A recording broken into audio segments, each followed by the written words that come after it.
శుభకార్యాలకు పూజార్ల కోసం వెతుకుతున్నారా? ఇక నుండి అవసరం లేదు. పూజారీస్.com లో అతి తక్కువ ధరలకే పూజార్లను ముందే బుక్ చేసుకోండి. వెంటనే కాల్ చేయండి. వీక్షకులందరికీ నమస్కారం. అందరికీ కూడా నూతన ఆంగ్ల సంవత్సర శుభాకాంక్షలు. ఈ 2024వ సంవత్సరం అందరి యొక్క జీవితాల్లోనూ కూడా చాలా చక్కటి ఫలితాలను ఇచ్చి అందరికీ కూడా ఆయురారోగ్య అష్టైశ్వర్యాలు కూడా సిద్ధించాలి అని చెప్పి మనస్ఫూర్తిగా భగవంతుడిని ప్రార్థిస్తూ సింహరాశి వారికి ఈ 2024వ సంవత్సరం ఏ విధమైనటువంటి ఫలితాలను ఇవ్వబోతూ ఉన్నది అనేటువంటి విషయాన్ని ఈ వీడియో ద్వారా క్లుప్తంగా తెలుసుకునేటువంటి ప్రయత్నం చేద్దాం. ముఖ్యంగా సింహరాశి వారికి గత సంవత్సరం చాలా బాగున్నది. 2023వ సంవత్సరం కొంత మెరుగైనటువంటి ఫలితాలే వచ్చాయి. ఎందుకంటే అటు గురుబలం ఉండడం, అలాగే రాహు భాగ్యస్థానమందు సంచారం చేసినప్పటికీ నవంబర్ దగ్గర నుండి అష్టమ స్థానంలోకి వచ్చారు. కేవలం ఒక నెలే రాహు కొంత ప్రతికూలంగా ఉన్నారు కాబట్టి ఆ ఫలితాలు కొద్దిగా పర్వాలా. గురుబలం ఉన్నన్ని రోజులు కూడా ఏ విధమైనటువంటి ఇబ్బంది ఉండదు. మరి ఈ సంవత్సరంలో గనక పరిస్థితుల్ని బేరేజు వేసుకుంటే ఈ సంవత్సరంలో అష్టమ రాహు యొక్క ప్రభావము ఈ రాశి వారిని ఇబ్బంది పెట్టడానికి అవకాశం ఉంటుంది. దానికి తోడు గురుబలం అనేటువంటిది తగ్గిపోతుంది. శనేశ్వరుడు ఏమీ కూడా అంత బలంగా ఉన్నటువంటి గ్రహం కాదు. సప్తమ స్థానంలో ఆయన మిశ్రమమైనటువంటి ఫలదాతగా ఉన్నారు. అయితే ఒక మంచి విషయం, ఇందులో కూడా ఒక మంచి విషయం ఏంటి అంటే ఈ సంవత్సరంలో మే నెల వరకు కూడా గురుబలం ఉంటుంది. ఆల్మోస్ట్ అర్ధ సంవత్సరం పాటు గురుబలం ఉంటుంది. 2024లో మే వరకు గురుబలం ఉన్నన్ని రోజులు కూడా సింహరాశి వారికి ఎదురు ఉండదు. వారికి ఏ విధమైనటువంటి ఇబ్బంది లేదు. ఇప్పుడు ఈ సంవత్సరం నవంబరు, డిసెంబరు ఈ 2 నెలలు ఏ విధంగా అయితే గడిచాయో ఆ మాదిరిగానే ముందుకు వెళ్ళిపోతుంది ఈ సంవత్సరం. ఈ మే నెల వరకు 2024 వరకు కూడా. కాబట్టి ఈ మే నెల 1వ తారీఖు వరకు గురుబలం ఉన్నన్ని రోజులు ఈ రాశి వారికి ఏ విధమైన ఇబ్బంది లేదు.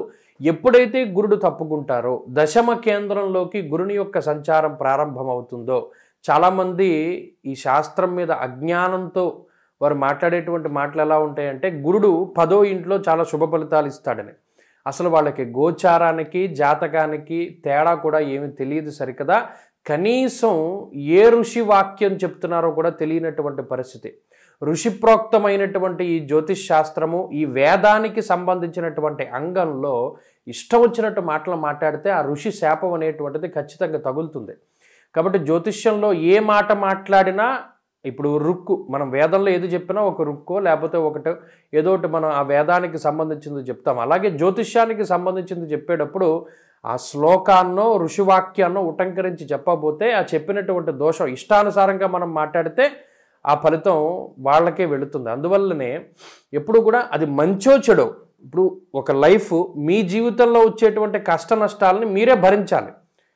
మంచి చెప్పారు కాబట్టి ఈ వీడియో చూద్దాం, చెడు చెప్పారు కాబట్టి ఈ వీడియో చూడకూడదు అనేటువంటి దృక్కోణానికి వస్తే జీవితంలో బ్యాడ్ ఫేజ్ను కూడా మీరు భయపడుతున్నట్టు లెక్క. ఫస్ట్ ఆఫ్ ఆల్ జ్యోతిష్ శాస్త్రం అనేటువంటిది ఏంటి అంటే it is an route to your destination. ఆ టైం అది ఎలా ఉంది అనేటువంటిది చెప్తుంది. సింహానికి కూడా ఈ సంవత్సరం అసలు ఎలా ఉంది అనేటువంటి విషయం, అది మంచా చెడా అనేటువంటిది మీరు తెలిసేసుకున్నారనుకోండి, పలానా టైం మనకు మంచిది, పలానా టైం కొద్దిగా అనుకూలంగా లేదు కాబట్టి దైవికంగా ఈ ప్రకారంగా ముందుకు వెళితే మనం బాగుంటుంది, మనం సర్వైవ్ అవ్వచ్చు అనేటువంటి విషయం తెలుస్తుంది. ఆ మాదిరిగా విషయాన్ని చూస్తే మే వరకు సింహరాశి వారికి భయం లేదు. అష్టమ రాహు ఉన్నా కూడా అష్టమ రాహు గురించి ఏం చెప్పారు? దేహ పీడ మనక్లేశం చతుష్పాద మృగాద్ భయం రాజకోపం ప్రవాసంచ అని చెప్పారు శాస్త్రంలో. అంటే దేహపీడ మనక్లేశం మహా అయితే అష్టమ రాహు ఏం చేస్తారు? శరీర అనారోగ్యానికి కారకుడు. అది పెద్ద పెద్ద అనారోగ్యాలను కూడా చెప్పలేం, కానీ విషపూరితమైనటువంటి జంతువులు, విషతుల్యమైనటువంటి ఆహార భక్షణ, అలాగే గ్యాస్ట్రిక్ సమస్యలు, పిత్తాశయానికి సంబంధించి అంటే గాల్ బ్లాడరు ఇటువంటి ఉంటాయి చూస్తారు, థైరాయిడ్, లేకపోతే దీర్ఘకాలికంగా ఉండేటువంటి వ్యాధులు ఉన్న వాళ్ళు ఉంటారు, షుగర్లు, బీపీలు, ఇటువంటి వాళ్ళు మాత్రం కొంత జాగ్రత్తగా ఉండాలి. స్కిన్ ప్రాబ్లమ్స్ని కానీ వెన్నుపాముకి సంబంధించిన సమస్యలను కానీ వీటిని రాహు ఎక్కువగా కలగజేస్తారు. అది ఈ సంవత్సరం మొత్తం సింహరాశి వారు జాగ్రత్తగా చూసుకోవాలి. మరి దీన్ని ఎలా ఓవర్కమ్ చేస్తాము అంటే క్రమశిక్షణ. రాహు ఎప్పుడూ కూడా మీకు బద్ధకాన్ని కలిగించి క్రమశిక్షణ రాహిత్యంగా ఉండేలా చేస్తారు. దాన్ని అధిగమించి మీరు మీ శరీరాన్ని కష్టపెట్టుకుంటే ఉదయాన్నే 4:30కి లేవడం, లేచిన తర్వాత వ్యాయామం చేసుకోవడం, మీ పనిని తొందరగా ప్రారంభం చేయడం, ఇటువంటివన్నీ ఈ రాహు అనుకూలంగా లేనటువంటి రోజుల్లో తొందరగా లేవాలి. 4:30కి బ్రాహ్మీ ముహూర్తంలో లేస్తే రాహువు చెడు ఫలితాన్ని ఇవ్వడం మానేస్తాడు. ఎందుకంటే నిశాచరుడు కదా, రాహు అనేటువంటి గ్రహం అటు రాక్షసుడు కాబట్టి తెల్లవారు అయిపోయిన తర్వాత కూడా పడుకుని 7 గంటల తర్వాత చేసేటువంటి స్నానం రాక్షస స్నానం. అంటే ఆ రాక్షసుడి యొక్క పీడ అధికంగా ఉంటుంది వాళ్ళ మీద. బ్రాహ్మీ ముహూర్తంలో లేచి కాలకృత్యాలు తీసుకుని స్నానం చేస్తే రాహు యొక్క పీడ పోతుంది. కాబట్టి ఈ సంవత్సరం మొత్తం సింహరాశి వారు చేయవలసింది ఏంటి అంటే క్రమశిక్షణతోటి జీవనాన్ని గడిపితే రాహు ఏ విధంగానూ బాధించడు. ఉదయాన్నే 4:30-5 గంటలకు అది ఏ కాలమైనా సరే నిద్ర లేవడము, స్నాన సంధ్యావందనాది చర్యలు, కాలకృత్యాలు తీర్చుకోవడము, అలాగే వ్యాయామాదులు చేసుకోవడము, స్నానం చేయడము, మీ యొక్క రోజుని అందరికన్నా ముందుగా ప్రారంభం చేయాలి. అలాగే రాత్రి కూడా తగినటువంటి రీతిలో బాగా రాత్రి వరకు మేల్కోకుండా తొందరగా పడుకోగలిగితే రాహు యొక్క పీడ నుండి బయటపడిపోతారు. అష్టమ రాహు యొక్క ప్రభావం మిమ్మల్ని ఏమీ చేయదు. అసలు ఏ విధమైన జపాలు హోమాలు కూడా అక్కర్లా, చాలా సింపుల్ రెమెడీ ఇది. అష్టమ రాహువే ఇబ్బంది పెట్టే గ్రహమే, కానీ ఇలా చేస్తే రాహు యొక్క పీడ ఉండదు. రకరకాల ఉంగరాలు, రకరకాలైనటువంటి జపాలు, మాలలు ఇవేం ధరించక్కర్లా, ఇది చేస్తే చాలు. దాంతో అష్టమ రాహు పీడ పోయింది. ఇక గురుబలం మే 1వ తారీఖు వరకు గురుబలం ఉంది కాబట్టి అటు ఆయుర్భాగ్యాలకి కానీ, సౌభాగ్యానికి కానీ, శుభ కార్యక్రమాలకి కానీ, ధనార్జనకి కానీ, ఉద్యోగాభివృద్ధికి కానీ గురుడు దోహదం చేస్తారు. మరి దశమ కేంద్రంలోకి గురుని యొక్క సంచారం ప్రారంభమవుతుంది. ఎప్పుడు? మే 2వ తారీఖు నుండే. గురుడు దశమంలో ఉండగా ఏం చెప్పారు? ధాన్య నాశో ధనచ్ఛేదం వృధా సంచరణం భయం. అనవసరమైనటువంటి భయాలు అధికంగా ఉంటాయి అని చెప్పి శాస్త్రంలో చెప్పారు. అలాగే ధాన్యనాశ ధనచ్ఛేదం, కొన్నదే కొనుక్కుంటారు, ఉన్న ఆస్తిపాస్తులు తగలేసుకుంటారు, జాగ్రత్తగా చూసుకోవాలి అని చెప్పినటువంటి మాట కూడా దాంట్లోనే వాడారు. కాబట్టి అనవసరమైనటువంటి ఇన్వెస్ట్మెంట్ల జోలికి వెళ్ళకూడదు, అది చెప్పింది. దశమ కేంద్రంలో గురుడు సంచరిస్తూ ఉండగా సింహరాశి వారు చేస్తూ ఉన్నటువంటి ఉద్యోగాల్ని వదిలిపెట్టి కొత్తగా వ్యాపారాలు ప్రారంభం చెయ్యకూడదు అనేటువంటిది శాస్త్రవచనం. ఇది బాగా గుర్తుపెట్టుకోవాలి. చేసేటువంటి ఉద్యోగాన్ని సవ్యంగా చేసుకోవడమే, అకారణంగా ఉద్యోగాన్ని వదిలిపెట్టడం కానీ, కొత్తగా మీకు అవగాహన లేనటువంటి వ్యాపారాన్ని ప్రారంభం చేయడం కానీ చెయ్యకూడదు. కానీ ఆలోచనలు మొత్తం అదే మాదిరిగా వస్తాయి, దాన్ని కంట్రోల్ చేసుకోమన్నారు. అలాగే అనవసరమైనటువంటి భయాలకి కారకుడు కాబట్టి ఆ భయాన్ని తగ్గించుకునేటువంటి విధంగా ముందుకు వెళితే చక్కగా గురుడిచ్చేటువంటి చెడు ఫలితాల నుండి కూడా మీరు బయటపడడానికి అవకాశం ఉంటుంది.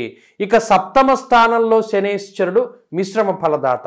ఈ సప్తమంలో శని ఉపయోగపడేటువంటి వారు కూడా ఉన్నారు. ఎవరయ్యా అంటే విదేశీయానం చెయ్యాలి, విదేశాల్లో స్థిర నివాసం పొందాలి, విదేశంలో గుర్తింపు అంటే అక్కడ ఏమైనా గ్రీన్ కార్డులో ఇంకో కార్డులో ఏదైనా పొందాలి, లేదా విదేశాల్లో ఇల్లు కట్టుకోవాలి, విదేశంలో వివాహం చేసుకోవాలి. ఇలా దేశాంతరం సంస్కారాల కోసం ఎవరైతే తాపత్రయపడుతూ ఉన్నారో సింహరాశి వారు, వారికి మాత్రం ఈ గ్రహస్థితి చాలా ఖచ్చితంగా ఉపయోగపడుతుంది. శనిచ్చేటువంటి ఫలితాలు వారికి మాత్రమే ఉంటాయి. మిగతా వారందరూ కూడా ఈ విద్యార్థులు కానివ్వండి, ఉద్యోగస్తులు కానివ్వండి, వ్యాపారస్తులు కానివ్వండి, లేదా స్త్రీలు కానివ్వండి, మరీ ముఖ్యంగా ఒకటి, ఈ సంవత్సరం ఆరోగ్యం పట్ల శ్రద్ధ వహించాలి. అనవసరమైనటువంటి ఖర్చులు పెట్టుకోకూడదు. వివాహాది శుభ కార్యక్రమాల విషయంలో చాలా జాగ్రత్తగా ఉండాలి. అలాగే ఏ పని కూడా వాయిదా వేసుకోకూడదు. శరీరాన్ని కొంచెం శ్రమ పెట్టైనా సరే పనులు పూర్తి చేసుకోవాలి అనేటువంటి విషయం. ఏది కూడా ఎప్పుడూ చేసేటువంటి పనిని కొత్తగా చేద్దామన్న ఆలోచన వచ్చింది అంటే ఇక అది చేయకూడదు, మానేయాలి. ఆ విషయం దృష్టిలో పెట్టుకొని కుటుంబ సభ్యుల యొక్క ఆరోగ్యాన్ని కాపాడుకుంటూ ముందుకు వెళ్ళాలి. ఎందుకంటే ఈ సంవత్సరం గ్రహస్థితి బలహీనంగా ఉన్నటువంటి రాశి ఏదైనా ఉంది అంటే అది సింహరాశి. కాబట్టి కొంత జాగ్రత్తగా ఉండగలిగితే ఈ సంవత్సరం ఖచ్చితంగా ముందుకు వెళ్ళగలుగుతారు. అన్నింటా కూడా విజయాన్ని పొందగలుగుతారు. మరి ఏం చేయాలి ప్రతిరోజు అంటే నేను చెప్పినటువంటి ఇందాక చెప్పినటువంటి నియమాల్ని పాటిస్తూ ప్రతిరోజు ఆంజనేయ ఆరాధన అధికంగా చెయ్యండి. ఆంజనేయ స్వామి సమస్త దేవతా స్వరూపం కాబట్టి ఆయన అనుగ్రహం గనక ఉంటే మంచి ఫలితాలు వస్తాయి. సాధ్యమైనంత వరకు ఆదివారం నాడు మినుములు దానం చేయడానికి ప్రయత్నం చేయండి. మినపప్పు, మినుములు దానం చేస్తూ ఉండడం ద్వారా కూడా రాహు యొక్క పీడ అనేటువంటిది తగ్గుముఖం పట్టడానికి అవకాశం ఉంటుంది. ఆంజనేయ స్వామి సింధూరాన్ని ధారణ చెయ్యండి. ఆంజనేయ అష్టోత్తరం కానీ, హనుమాన్ చాలీసా కానీ, సహస్రనామాలు కానీ, పంచముఖ ఆంజనేయ స్తోత్రం కానీ దేన్నైనా సరే పారాయణ చేస్తే మంచి ఫలితాలు సింహరాశి వారు పొందగలుగుతారు. స్వస్తి.